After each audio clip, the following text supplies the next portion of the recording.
देखिए हम डालेंगे कि दो त्रिभुजों में समरूपता। समरूपता क्या सब कब समरूप होते हैं ये हम देखेंगे। तो देखिए इसके लिए दो कंडीशन है। नंबर 1, दोनों त्रिभुजों के संगत कोण बराबर होने चाहिए। दोनों के क्या होने चाहिए? दोनों संगत कोण क्या होने चाहिए? बराबर होने चाहिए। नंबर 2,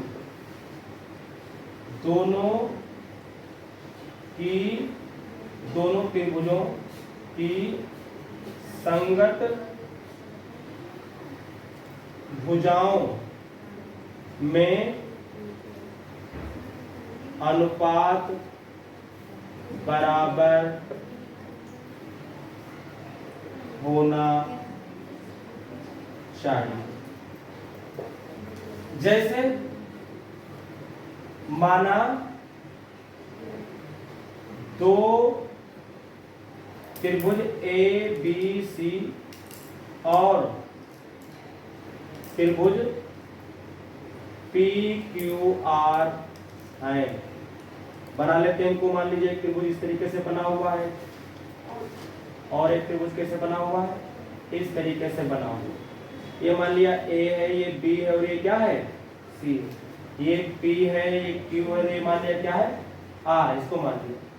मान लें कि ये कोण जो है वो इस कोण के बराबर है, संगत कोण के। ये कोण है जो वो इस कोण के बराबर है। अगर ये जो दिया हुआ ये कोण इस कोण के क्या आ जाएगा? बराबर। ठीक है। इसका मतलब जैसे माना दो त्रिभुज एबीसी और पी क्यू आर में कोण ए जो है वो कोण किसके बराबर है? बी के। कोण बी नहीं, कोण ए बराबर किसके है? पी के। कोण जो दिया है यानी बी जो है वो कोण किसके बराबर होगा? कोण क्यू के। और कोण जो है आपका जो आपका सी है वो बराबर होगा किसके? कोण आर के। तथा जो ए बी भुजा है ए बी वो बटे करो किसके? पी क्यू के। पी क्यू ये बराबर आना चाहिए किसके? बी सी बटे किसके? बी सी बटे किसके आना चाहिए? क्यू आर के। क्यू आर बराबर होना चाहिए किसके? ए सी बटे आना चाहिए किसके? पी आर के। तो त्रिभुज ए बी सी जो होते हैं वो सिमिलर कहलाते हैं दोनों त्रिभुज पी क्यू आर। तो दोनों त्रिभुज आपके क्या कहलाएंगे?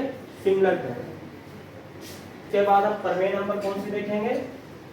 प्रमेय नंबर हम कौन सी देखेंगे? फर्स्ट देखेंगे। प्रमेय नंबर कौन सी देखेंगे? फर्स्ट। ये क्या कह रहे हैं प्रमेय नंबर फर्स्ट में?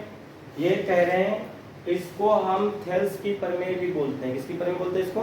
थेल्स की प्रमेय। ये कह रहे हैं अगर कोई ट्रायंगल हो, क्या हो? कोई ट्रायंगल हो इस तरीके से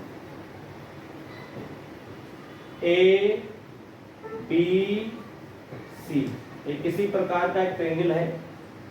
अगर इसमें हम कोई दो बिंदुओं को ले करके इस और इस रेखा पर और इसके समांतर एक रेखा खींचे। कैसे खींचे? इसके ये जो एक रेखा है इसके जो एक भुजा ए बी है और एक भुजा ए सी है, इन दो भुजाओं पर दो बिंदु एक बिंदु को लेकर के तीसरी भुजा के अगर हमें लाइन क्या खींच दें?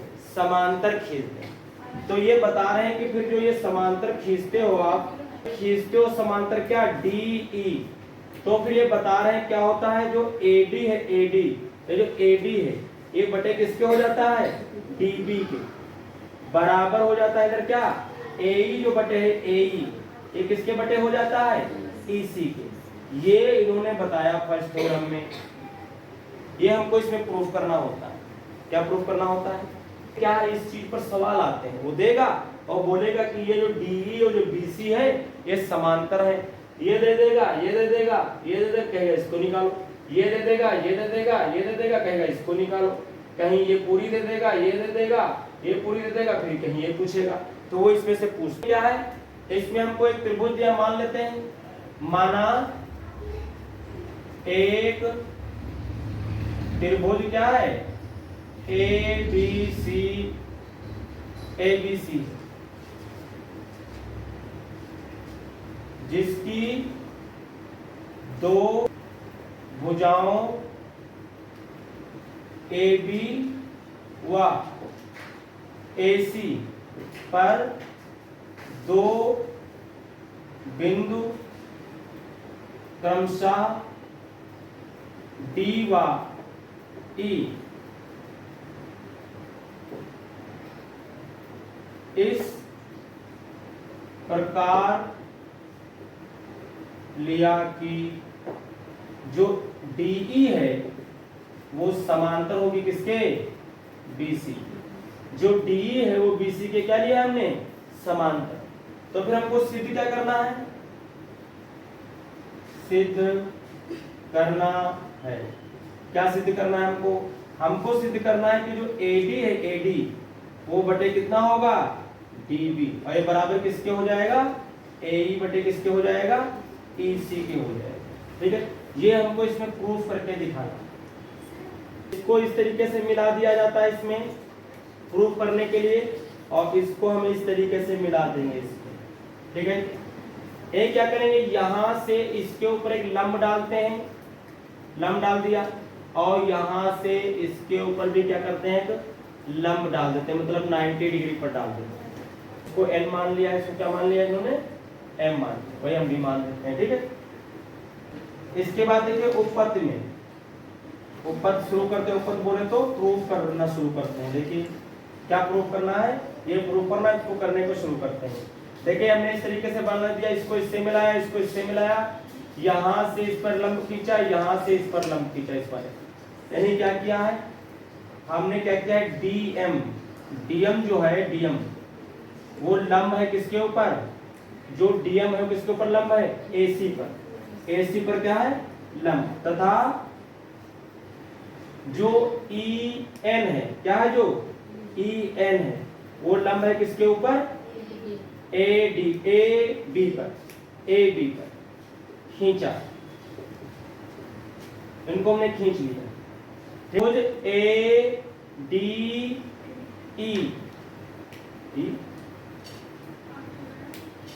त्रिभुज ADE का अगर हम क्षेत्रफल निकालेंगे तो कैसे निकालेंगे, देखिए त्रिभुज ADE का अगर क्षेत्रफल निकालते तो कैसे निकालते हैं, तो इसका फार्मूला होता है आधार इंटू कितना, ऊंचाई, 1/2 आधार इंटू ऊंचाई। ध्यान से देखना, यहाँ हम लिखेंगे त्रिभुज किसका, देखिए निकालना शुरू करते हैं, त्रिभुज ADE का क्षेत्रफल।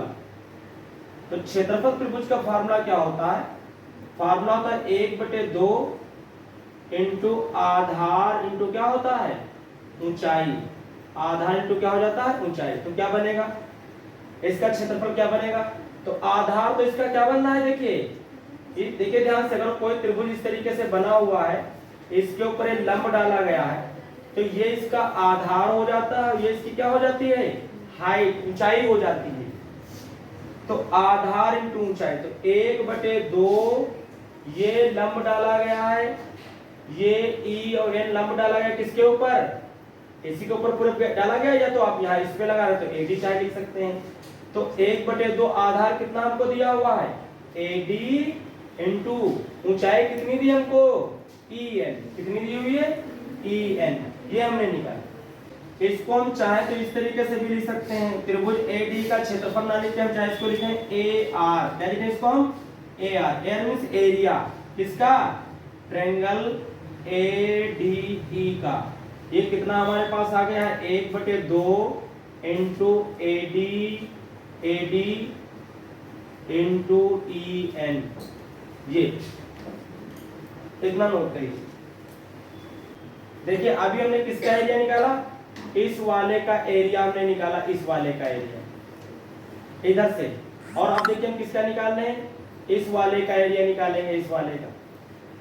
इसमें एरिया देखिए कैसे निकालेंगे, इस पे ही देखो ये जो लाइन है इसी पर तो ये परपेंडिकुलर है।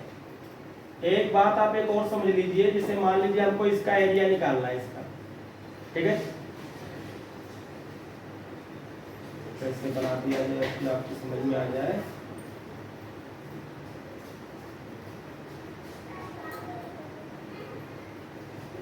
ये देखिए, अगर आपको के इसका ट्रायंगल का एरिया निकालना हो, ध्यान से समझना, अगर इस ट्रायंगल का आपको क्या निकालना हो, एरिया निकालना हो, तो आपको इसकी क्या पता होना चाहिए, हाइट पता होना चाहिए। क्या पता होना चाहिए, हाइट, इसकी ऊंचाई कितनी, लंबवत, परपेंडिकुलर। त्रिभुज का एरिया तो आपको ये निकालना है, लेकिन हमको ये लंब, अगर ये नहीं अंदर है, जैसे इसमें मान लो निकाला था तो इसके अंदर ही परपेंडिकुलर था, अगर नहीं पता तो इसकी क्या पता होना चाहिए, ये हाइट पता होना चाहिए, भले इस त्रिभुज के क्या हो, बाहर हो, तो उसका क्या हो जाता है, ये आधार, और ये क्या हो जाता है, ऊंचाई। बात समझने की कोशिश करिए, जिससे आप कह सकते हो कि मान लो कोई त्रिभुज है इस तरीके से, और ये हाइट लेंगे, ये आधार लेंगे, तो यही कोई अंदर ये हाइट पड़े, ये कोई जरूरी नहीं है। फिर से समझिए ध्यान से, अगर कोई ट्रायंगल इस तरीके का गिवन है, हमको इस तरीके का गिवन है, इस तरीके का कोई गिवन है ट्रायंगल, हमको इसका एरिया निकालना है, हमको इसका क्या निकालना है, एरिया। तो एरिया निकालने के लिए इसकी हमको हाइट पता होना चाहिए। क्या पता होना चाहिए, इसकी कितनी इसकी हाइट है इसकी, यानी ये पता होना चाहिए हाइट, और क्या पता होना चाहिए, ये बेस। क्या पता होना चाहिए, बेस। त्रिभुज का आधार इतना है, हाइट लेकिन इसकी कितनी है यहाँ, अब ये इसके अंदर नहीं है, बाहर है, तब भी हम इसको हाइट को ये ले सकते हैं, समझ रहे, तब भी त्रिभुज का एरिया क्या हो जाता है, पता हो जाता है। तो वही यहाँ देखो हम क्या कर रहे हैं, ध्यान से देखिएगा, त्रिभुज हम निकालेंगे, त्रिभुज DBE का क्षेत्रफल, किसका लिखेंगे, त्रिभुज एरिया ऑफ त्रिभुज किसका, DBE, इसका निकालें, तो क्या निकालेंगे, 1/2, फार्मूला वही, आधार तो कितना हो जाएगा, ऊंचाई हो जाता है, तो 1/2, आधार इसका कितना हो जाएगा, इसका निकाल लें तो आधार इसका कितना होगा, ये आधार लेंगे, क्योंकि इसी लाइन पर देखो कहीं लंब है कि नहीं है, ये देखिए लंब है इसी लाइन पर, नहीं, अरे मान ये देखिए त्रिभुज तो आपका ये इतना ही था, त्रिभुज तो आपका कितना था, ये त्रिभुज इतना इतना दिया हुआ है आपको, त्रिभुज ये दिया हुआ है, लेकिन इसके जो इस पर लंब डाला गया, इसकी हाइट वो कितनी है, ये, तो आप इसका तो एरिया निकालेंगे, लेकिन इसका डालेंगे आधार, और इसकी ऊंचाई ये वाली डालेंगे, लंबवत वाली ऊंचाई डाली जाती है, कौन सी ऊंचाई डाली जाती है, लंबवत। तो इसकी इस पर जो इस लाइन पर परपेंडिकुलर है वो कौन सा है, NE है, ये हम आपको समझाना चाह रहे हैं, तभी जान पाएंगे। तो 1/2 आधार इसका कितना दिया इस त्रिभुज के लिए, आधार तो ये हो जाएगा, क्या हो जाएगा, BD हो जाएगा, और ऊंचाई क्या हो जाएगी, ऊंचाई क्या हो जाएगी इसकी, EN हो जाएगी, ऊंचाई क्या हो जाएगी, EN हो जाएगी। इस तरीके से एरिया किसका निकल आएगा, DBE का एरिया निकल आएगा। के बाद देखिए, अभी हमने इस ट्रायंगल का एरिया निकाला था, इस वाले, कैसे निकाला, 1/2 आधार इंटू ऊंचाई, इधर से निकाली, अगर इस इधर से इसका एरिया निकालते इस साइड से, तो 1/2 इसके लिए आधार ये हो जाएगा, और ऊंचाई क्या हो जाएगी, ये हो जाएगी। अगर ये हिस्सा आप समझ चुके हैं तो यही हिस्से में हम आ रहे हैं। अभी हमने क्या किया, इस वाले का एरिया निकाला, फिर हमने इस वाले का एरिया निकाला, किसका किसका निकाला, एक तो हमने इसका एरिया निकाला, और हमने किसका निकाला, इसका एरिया निकाला, इन दोनों को, ताकि इस साइड में रिलेशन निकाल सकें, समझ रहे हैं। अब हम इस साइड में आ रहे हैं, इस साइड में, एक तो हम इसकी हेल्प से इस वाले का एरिया निकालेंगे, और इधर से भी हम किसका एरिया निकालेंगे, इस वाले का भी हम एरिया क्या करेंगे, निकालेंगे। तो इसका निकालते हैं जरा एरिया, ये क्या बनेगा, ट्रायंगल ADE का एरिया, किसका एरिया ऑफ ट्रायंगल, किसका ADE का, 1/2 आधार इंटू क्या, ऊंचाई। आधार बोले अगर हम ये आधार लेते हैं, अभी आधार ये लिया था, अभी आधार क्या लेंगे, ये, तो आधार ये लेंगे तो क्या हो जाएगा, 1/2 आधार ये होगा, तो क्या दिया है हमको, ये आधार AE, और इंटू इसमें लंब कितना हमको ये दिया हुआ है, DM दिया हुआ है, कितना दिया हुआ है, लंब DM दिया हुआ है, दिया कि नहीं दिया।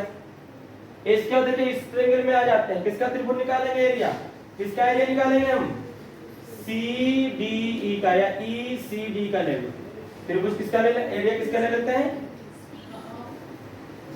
EDC ले लो, तो कितना हो जाएगा, 1/2 आधार इंटू कितना हो जाएगा, ऊंचाई 1/2 आधार। जब हम ये ले लेंगे, ये वाला ट्रायंगल ले रहे हैं, तो इसका आधार क्या हो जाएगा, ये हो जाएगा, यानी हो जाएगा कितना, EC इंटू कितना हो जाएगा, इसके इस भुजा पर लंब कौन है पूरे पर, ये DM लंब है। कौन है लंब, DM लंब है। इस वाले को इक्वेशन नंबर 1, इस वाले को इक्वेशन नंबर कौन सा, 2, इस वाले को इक्वेशन नंबर कौन, 3, और इस वाले को इक्वेशन नंबर कौन सा डाल दिया, 4। देखिए ध्यान से, अगर ये जो एरिया 1 निकाला था हमने और जो एरिया 2 निकाला, अगर उसको हम भाग कर दें तो क्या होगा, अगर उसको हम भाग कर दें तो क्या होगा, बताइए, अगर उसको हम भाग कर दें तो क्या होगा, एरिया 1 को 2 से भाग करने, अगर वो भाग करेंगे तो क्या होगा, 2 हमारे पास ये है ना, ये बटे आ जाएगा, 1/2 से 1/2 कट जाएगा, और EN से EN कट जाएगा, तो क्या बचेगा हमारे पास, AD बटे कितना बचेगा, BD, AD बटे कितना बचेगा, DB। कुछ रेशियो आएगा नहीं आएगा, बोलिए। अच्छा, इसके बाद देखिए जब इधर से निकालेंगे दूसरे भाग कर देंगे, तो इसी तरीके से AE बटे कितना आ जाएगा, AC। और जो ये एरिया इधर से निकाले हम, जब इसको लेकर के एरिया निकाले हैं या इसको लेकर के एरिया निकाले, है तो वही चीज, है तो क्या दोनों सेम ही है, नहीं सेम तो है। आप चाहे इसको लेकर के निकालें या चाहे इसको लेकर निकालें, ये दोनों एरिया भी आपस में क्या है, सेम है, इतना नोट कीजिए। इसके बाद देखिए समीकरण 1 को समीकरण 2 से भाग कर देते हैं, भाग करने पर डिवाइड करते हैं, तो आपका एक क्या था, ये एरिया किसका, ADE बटे एरिया, इक्वेशन 2 क्या है, ये 1 बाई नहीं क्या लिखा है, ट्रायंगल DBE बराबर, ये कितना था इधर, 1/2 इंटू AD इंटू EN, और ये कितना हमको दिया है, 1/2 इंटू BD इंटू कितना, EN। ये EN से EN कट जाएगा, ये 1/2 से 1/2 कट जाएगा, तो कितना आ जाएगा हमारे पास, AD बटे कितना आ जाएगा, BD। ये AD बटे कितना आ जाएगा, BD, फिलहाल इतना कर दिया, ठीक है। इसके बाद इधर देखिए, ये समीकरण 4, इधर देखिए समीकरण 3 को समीकरण 4 से भाग कर दीजिए, भाग करिए। देखिए क्या समीकरण 3 था हमारे पास, ये था एरिया ऑफ किसका, ADE बटे एरिया 4 वाला कौन दिया है, EDC इज इक्वल टू, इधर क्या दिया है, 1/2 into 1/2 AE into DM, AE into DM upon 1/2 into ये हमें क्या दिया हुआ है, EC into DM, EC into कितना, DM। ये इसी से, ये तो EC रहेगा, EC, ये DM से DM क्या होगा, कट जाएगा, 1/2 से 1/2 कट जाएगा, तो कितना आएगा, AE बटे कितना, EC, ये तो आएगा। अच्छा, ये AE बटे कितना आ गया, EC आ गया, ADE ऊपर है, DBE कहाँ जरा देखो कहाँ है, DBE और नीचे क्या दिया हमको, EDC। ये दो आपस में बराबर कर लीजिए, बस काम हो गया। देखिए किंतु ये देखिए निकालने के बाद क्या लिखेंगे, किंतु जो एरिया आपका क्या दिया हुआ है, जो एरिया आपको दिया हुआ है EBC, ये बराबर होगा एरिया किसके, DBE के, DBE के क्या होगा, बराबर होगा।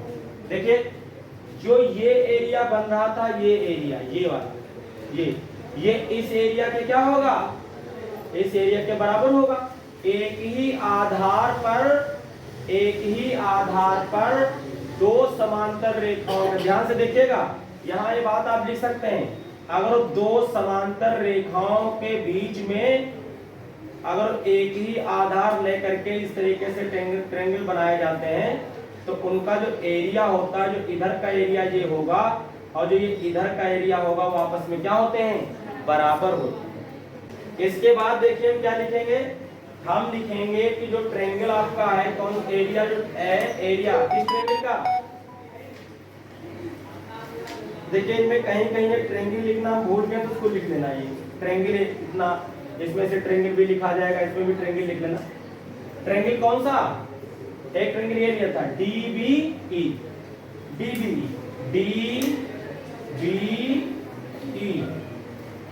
DBE, ये एरिया किसके बराबर हो जाएगा, ट्रायंगल किसके, EDC के। क्यों, क्योंकि जब एक ही आधार पर दो समांतर रेखाओं के बीच में जो ट्रायंगल बनते हैं उनका एरिया हमेशा क्या होता है, इक्वल होता है। इसका जो एरिया होगा, इसका जो एरिया होगा वो इसके एरिया के क्या होगा, इसके एरिया के बराबर होगा। सेम आए, समझ रहे हैं। अच्छा तो बराबर हो गया, तो जरा इसमें हम रख दें, इसलिए जहां पर ये है उसकी जगह पर ये लिखे, या जहां पर ये है उसकी जगह पर ये लिख सकते हैं, इसमें हम रख रहे हैं। तो देखिए क्या आएगा, एरिया ऑफ ट्रायंगल ADE अपन ये जो एरिया DBE लिखा है, एरिया DBE लिखा है, उसके कितना लिख सकते हैं, एरिया लिख सकते हैं ट्रायंगल EDC लिख सकते हैं, EDC लिख सकते हैं। और ये बराबर कितना हमको दिया, AD बटे कितना, BD, AD बटे कितना दिया हमको, BD दिया है, AD बटे BD दिया है, ये हमको दिया, ठीक है। अब देखिए इसको इक्वेशन नंबर डाल देते हैं 5 और इसको डाल देते हैं कितना, 6 डाल देते, 4 तक हो गए थे। ध्यान से देखना, ये जो आपको दिया क्या दिया है, ट्रायंगल ADE का एरिया, और ट्रायंगल किसका दिया है, EDC का। ये किसका दिया हुआ है, ट्रायंगल ADE का एरिया, और किसका दिया है, ट्रायंगल EDC। क्या ये दोनों सेम नहीं है, अगर ये इधर के हिस्से सेम है तो फिर इधर के हिस्से क्या हो जाएंगे, सेम हो जाएंगे। हम लिखेंगे समीकरण 5 व 6 से, किससे, 5 व 6 से, तो क्या हो जाएगा, AD बटे क्या हो जाएगा, BD बराबर क्या आ जाएगा, AE बटे कितना हो जाएगा, EC। और यही हमको इससे प्रूफ करना है।